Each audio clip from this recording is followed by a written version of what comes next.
नमो देव्यै महादेव्यै शिवायै सततम नमः। नमः प्रकृत्यै भद्रायै नियता प्रणता सुता।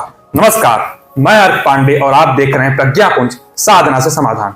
मित्रों, प्रज्ञापुंज केवल एक चैनल नहीं बल्कि एक चेतना का केंद्र है जहां योग, ज्योतिष, वास्तु, धर्म और आध्यात्म सब मिलकर मानव जीवन के गूढ़ रहस्यों को उजागर करता है। यह चैनल उन विचारों और व्यक्तित्वों का संगम है जिन्होंने अपनी सेवा साधना से समाज की जीवन धारा को नई दिशा प्रदान की है। सनातन राष्ट्र के पुनर्निर्माण की इस अभियान में हम हर उस विभूति को मंच प्रदान करते हैं जिनके जीवन में धर्म, राष्ट्र और मानवता एक साथ स्पंदित होती है। आज हमारे साथ एक बहुत ही अद्भुत नारी, या मैं उनका परिचय देने से पहले कह दूं कि यत्र नार्यास्तु पूज्यन्ते रमन्ते तत्र देवता, ऐसी ही एक नारी जिन्होंने समाज सेवा और राजनीति दोनों में अपनी पहचान बनाई है।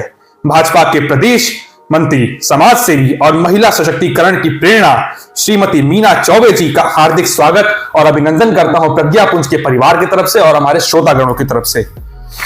मीना चौबे जी ने महिलाओं के लिए और भाजपा सरकार की तरफ से अद्भुत कार्य किया है और आज भी वो समाज के लिए, महिला विकास के लिए निरंतर अग्रसर हैं। तो आइए मीना जी, हम लोग प्रारंभ करते हैं हमारा विशेष संवाद और हम चाहते हैं कि हमारे दर्शकों को आप अपना परिचय स्वयं दें। जी नमस्कार। सर्वप्रथम मैं परिचय के क्रम में अपना परिचय एक माँ, एक बेटी, एक नारी के रूप में मैं देना चाहती हूँ और यही परिचय मेरी पूर्णता है। और जैसा कि आपने अभी बताया भी कि नमो देव्यै महादेव्यै शिवाय सततम नमः, और तमाम आपने मंत्रों के साथ नारी शक्ति को जो है आपने नमन किया, प्रणाम किया, तो यह नारी का परिचय तो संपूर्ण ही है, लेकिन इसके साथ में एक पहचान समाज के क्षेत्र में होता है। मैं भारतीय जनता पार्टी में प्रदेश मंत्री के रूप में संगठन में काम करती हूँ, मेन बॉडी में। साथ ही मैं पूर्व में महिला आयोग के सदस्य भी रही हूँ उत्तर प्रदेश में। एक नारी जागरण नाम की पत्रिका है, उसकी संपादन भी मैं करती हूँ और भारतीय जनता पार्टी का पत्र पत्रिका प्रकाशन विभाग है, उसकी प्रदेश की संयोजक में हूँ। अभी फिलहाल मेरा यही परिचय है। बहुत ही अद्भुत, बहुत ही अद्भुत।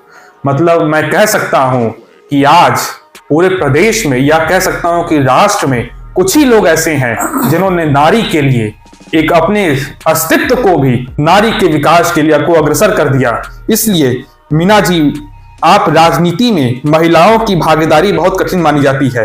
आपने ये यात्रा कैसे शुरू की और भाजपा संगठन में आपके लिए सफर कैसा रहा, हमारे दर्शकों को जानना चाहिए। बहुत अच्छा प्रश्न है और रोचक प्रश्न है। और राजनीति में आने से पूर्व मैं राम जन्मभूमि, आप सब लोगों को ध्यान में होगा कि किस प्रकार से, चूंकि संघ परिवार हमारा बेस है, हमारे पतिदेव जी संघ के पदाधिकारी भी रहे और इंजीनियर रहे पेशे से PWD में, लेकिन मूल रूप से उनका संघ और तमाम जो है सामाजिक कामों में वो बहुत बढ़ चढ़ करके रुचि भी लेते थे। उनके साथ जो मेरा नाता बना, मेरा विवाह हुआ, इसके नाते मैं और ज़्यादा राजनीतिक सेक्टर में और सक्रिय हो गई, क्योंकि राम जन्मभूमि का जब आंदोलन चल रहा था तो उस समय सभी मातृशक्ति और सभी भाई एक सूत्र में, एक ही उनका ध्येय था कि हमें प्रभु श्री राम के मंदिर को बनवाने के लिए, उस राम जन्मभूमि को हमें वहाँ पर वो करना है। तो वहाँ से मेरी यात्रा शुरू होती है और वो यात्रा सामान्य यात्रा थी, लेकिन सबसे बड़ी बात थी कि उसके बाद मेरा वहाँ से आना होता है। काशी आने के बाद वह यात्रा मेरी राजनीतिक यात्रा के रूप में शुरू होती है और मैं एक छोटे से कार्यकर्ता के रूप में मेरा यहाँ से पहचान होता है। मैं मंडल में महामंत्री के रूप में महिला मोर्चा में मैं रही हूँ और इतने 96 से मैं भारतीय जनता पार्टी में हूँ। तो उस समय मेरी आयु भी बहुत कम थी और उस समय बहुत सारे महिलाओं के लिए स्ट्रगल्स भी बहुत, अभी तो बहुत सारी मातृशक्ति बहुत आ गई है। तो वहाँ से मेरी यात्रा शुरू होती है और स्नेह स्नेह विभिन्न दायित्व बोध के साथ में मैं संगठन की सेवा में लगातार लगी हुई हूँ। बहुत खूब। जैसा कि मैम ने बताया कि प्रकृति और पुरुष के समन्वयता से जो कार्य सफल हो सकता है, जो राम मंदिर का कार्य जो 500 वर्षों से नहीं हो सका, वो हो पाया। इसके लिए मैम को मैं बहुत धन्यवाद दूंगा और पूरे भारतीय जनता पार्टी, पूरे सनातन धर्म के लिए ये एक सौहार्द का विषय है। अब अगले प्रश्न की तरफ हम लोग बढ़ेंगे। भाजपा सरकार महिलाओं को सशक्त करने के लिए कौन कौन सी प्रमुख योजनाओं पर काम कर रहा है? आप हमारे चैनल के माध्यम से, और ये हम लोग के लिए बहुत ही प्रसन्नता का विषय होगा कि आज नारी शक्ति को हम लोग बढ़ावा दे रहे हैं, और हम चाहते हैं कि मैम इस विषय का भी आप कुछ अपनी टिप्पणियां रखें। बहुत अच्छा प्रश्न है और ज्वलंत प्रश्न भी है। मुझे स्मरण है, यद्यपि बहुत वर्षों से संगठन के काम करने के नाते बहुत सारे अनुभव आए हैं, और 2014 के बाद से जो आदरणीय प्रधानमंत्री जी का, चूंकि ये क्षेत्र है काशी है, और काशी को हम सब लोग बहुत ही, काशी की अलग अलग महत्ता है। यहाँ के वो सांसद है और यहीं से काशी से वो सांसद चुन करके प्रधानमंत्री के रूप में देश का नेतृत्व कर रहे हैं। लेकिन एक सबसे प्रसन्नता का विषय है कि 2014 से जब आदरणीय प्रधानमंत्री जी आते हैं तो उनके जो आप उनका उद्बोधन अगर सुने होंगे तो उस उद्बोधन में वो जो हमारे मैनिफेस्टो में था राम मंदिर का, तो राम मंदिर यानी देवालय के अलावा उन्होंने देवालय से पहले महिलाओं के लिए शौचालय की बात की, इज्जत घर की बात की। यानी यह पीड़ा एक गरीब माँ का बेटा ही समझ सकता था, क्योंकि आधी आबादी की पीड़ा, चूंकि मैं गांव घर की भी रहने वाली हूँ, मेरा नाता मैं शहर में रह करके ही ग्रामीण परिवेश को धारण करने वाली हूँ, तो मैं वो गांव की बहनों का पीड़ा समझती थी कि बहनें अगर सूर्योदय थोड़ा भी अगर देर हुआ तो वो रात्रि की प्रतीक्षा उनको अपने दैनिक कार्य के लिए होना पड़ता था, और वो असह्य दुख का कारण था। बहुत सारी बीमारियां होती थी। तो आदरणीय प्रधानमंत्री जी ने वहीं से शुरू किया।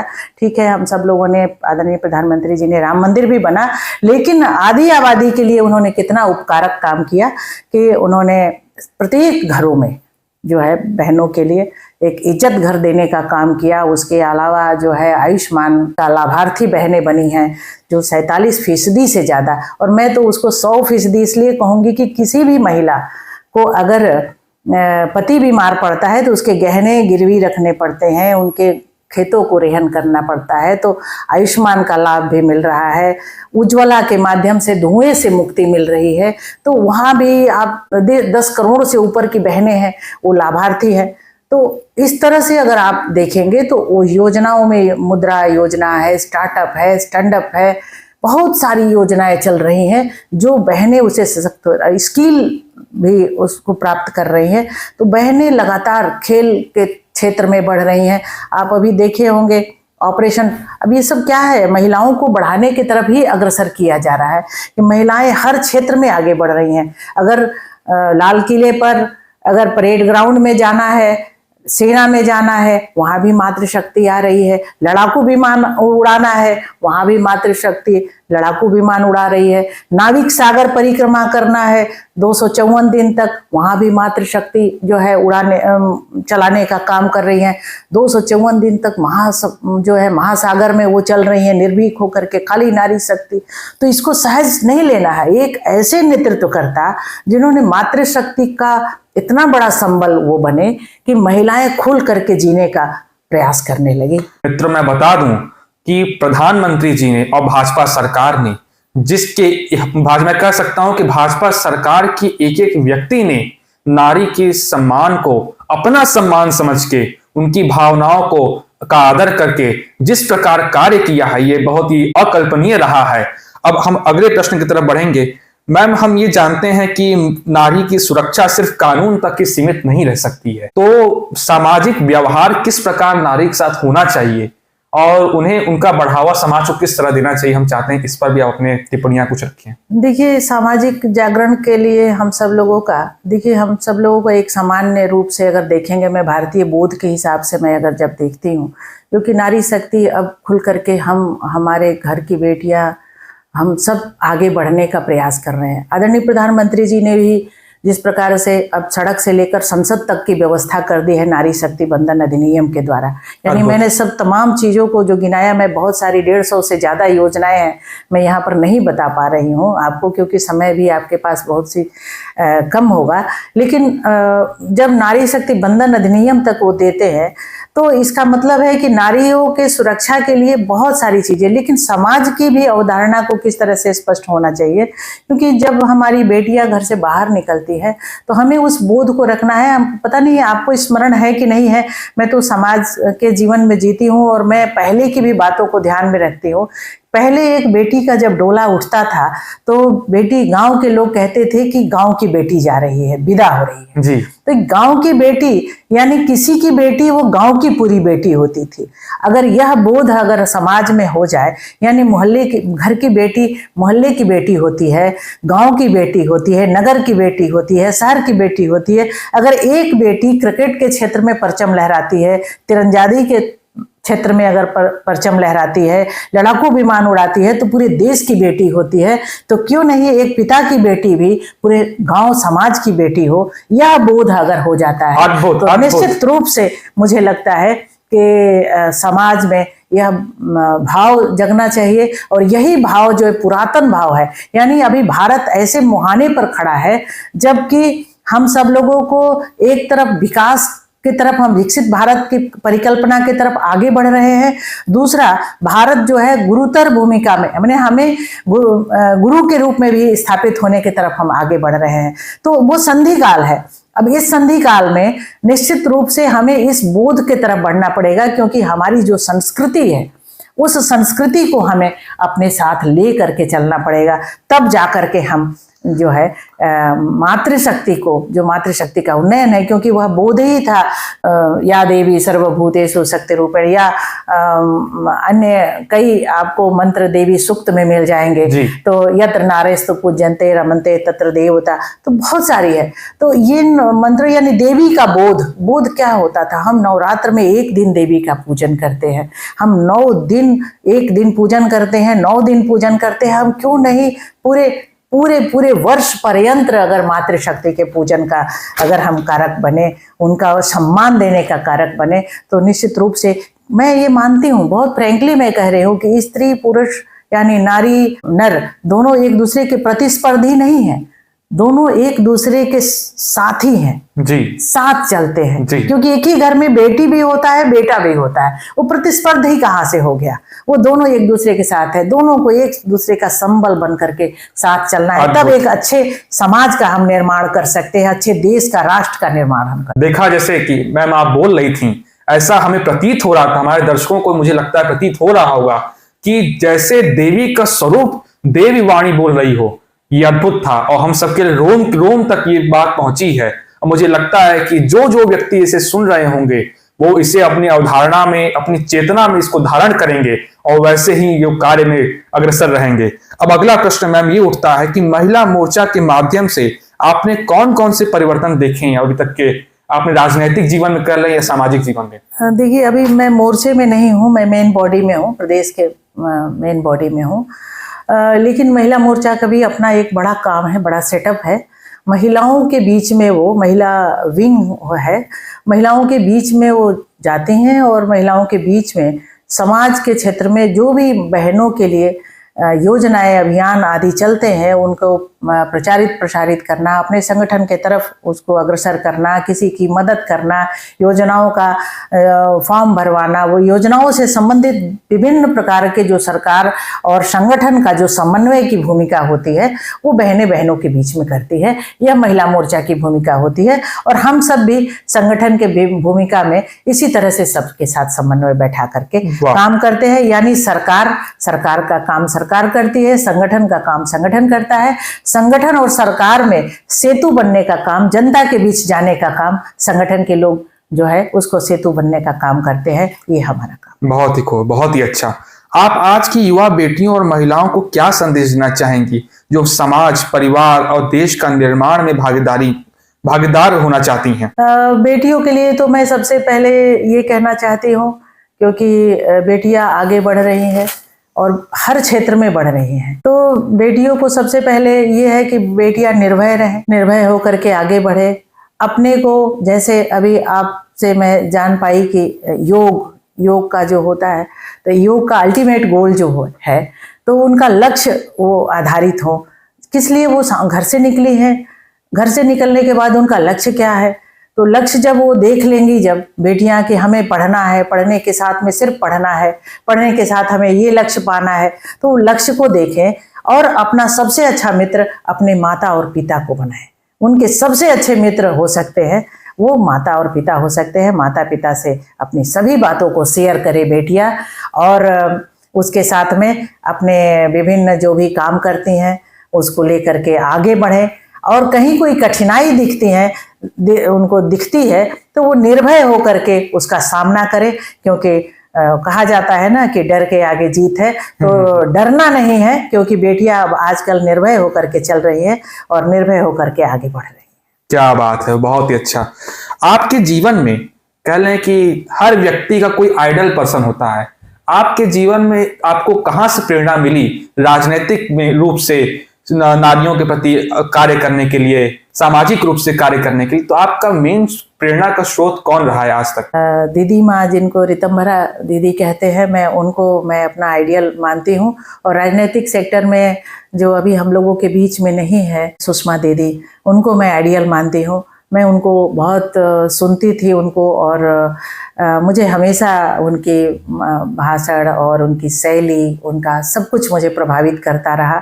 और मुझे लगता है कि मातृशक्ति को, मैं आपके माध्यम से ये भी मातृशक्ति को आह्वान मैं करूँगी कि राजनीतिक सेक्टर में भी काम करना बहुत ही अतुलनीय है। आदरणीय प्रधानमंत्री जी ने आह्वान भी किया था कि 1 लाख से ज़्यादा नव युवक और नव युवतियाँ जो भी हैं वो सामाजिक सेक्टर में, जो कि पॉलिटिकल सेक्टर में नहीं है, सामाजिक सेक्टर में हो या ऐसे है, वो भी आ करके नैतिक सेक्टर में आए और आ करके समाज को, क्योंकि राजनीतिक सेक्टर जो है समाज का एक अंग है, काम करता है, और साथ में वह देश को किस दिशा में ले जाना है। आदरणीय प्रधानमंत्री जी कहते हैं कि हमें जो है 2047 तक विकसित भारत के तरफ हम देख रहे हैं। स्वामी विवेकानंद जी ने भी कहा था कि जब आज़ादी से पूर्व, जब स्वामी जी जब अपना उद्बोधन में, मैं एक जगह सुन रही थी उनके उद्बोधन को, तो उस उद्बोधन के लाइन को मुझे बहुत प्रभावित किया था कि उन्होंने कहा कि आगे 50 वर्षों तक हमें बहुत मेहनत और श्रम के साथ युवाओं को आगे बढ़ना है और देश को संभालना है। उनके कहने के 50 वर्ष बाद 1947 में भारत आज़ाद होता है, और आज आदरणीय प्रधानमंत्री जी जब कहते हैं 2047 का भारत, तो 25 वर्ष और है। 25 वर्ष में यानी युवाओं का जो 2047 का भारत है, इस समय अमृत काल चल रहा है। और आदरणीय प्रधानमंत्री जी ने जो आत्मनिर्भर भारत की जो रूपरेखा, जो उन्होंने परिकल्पना की है कि हमें सर झुका के नहीं रहना है, हम आँख में आँख डाल करके चलेंगे, जैसा कि आपने देखा भी। तो उसमें आत्मनिर्भर भारत में स्वदेशी का जो उन्होंने आह्वान किया है, स्वदेशी यानी स्वदेशी स्वबोध के साथ में, आत्मनिर्भर भारत के साथ में स्वभूषा, अपनी भाषा, स्वभाषा, स्वभूषा और स्वदेशी, यह परिकल्पना, इसमें पर्यावरण भी है और जो है कुटुंब प्रबोधन है, कुटुंब बोध है, यानी जो हम एकल व्यवस्था में जो चलने का जो चलन चला है, उसको भी हम कुटुंब में किस तरह से जोड़ करके एक साथ चल सकते हैं। जो भारतीय बोध है, इस भारतीय बोध को किस तरह से आगे बढ़ाना है और भारत को विश्व गुरु के तरफ से हम लोग पुनः प्रतिष्ठित कर पाएंगे, यह नव युवक और नव युवतियों के ही हाथ में है। हम सब लोग उसी आह्वान को लेकर के आगे बढ़ रहे हैं। तो मेरा ऐसा मानना है कि हम सब लोगों को यही करना है। और ये मैम की जो संदेश था समाज को कि हमें विकसित भारत को विकास के पथ पर अग्रसर करना है, तो हमें भारत को आत्मनिर्भरता की तरफ बढ़ाना चाहिए। और 2047 का माननीय प्रधानमंत्री जी का प्रयास, प्रार्थना रहेगी कि आत्मनिर्भर भारत की तरफ पूरा देश अग्रसर हो। और श्री कृष्ण ने अद्भुत कहा है गीता में, उद्धरेदात्मनात्मानम नात्मानम अवसादयेत, कि मनुष्य को अपने जीवन पथ पर अग्रसर रहना चाहिए और पूरे प्रयास से अपने लक्ष्य को हासिल करना चाहिए। इसी के साथ हम आज के इस संवाद को विराम देंगे और मैम से ये निवेदन करेंगे कि जब भी हमें मैम की आवश्यकता हो और जब भी मैम समाज किसी भी दिशा में अग्रसर हो तो हमें समय दें। और इसी के साथ, क्योंकि काशी है तो यहाँ जन जन में आध्यात्मिकता और राजनीति दोनों पनपती रहती है, तो हम चाहते हैं कि इस चैनल को ज्यादा से ज्यादा लोग लाइक करें, सब्सक्राइब करें और मैम को लोग सुने और मैम की वाणी को अधिक से अधिक प्रचारित करें। धन्यवाद।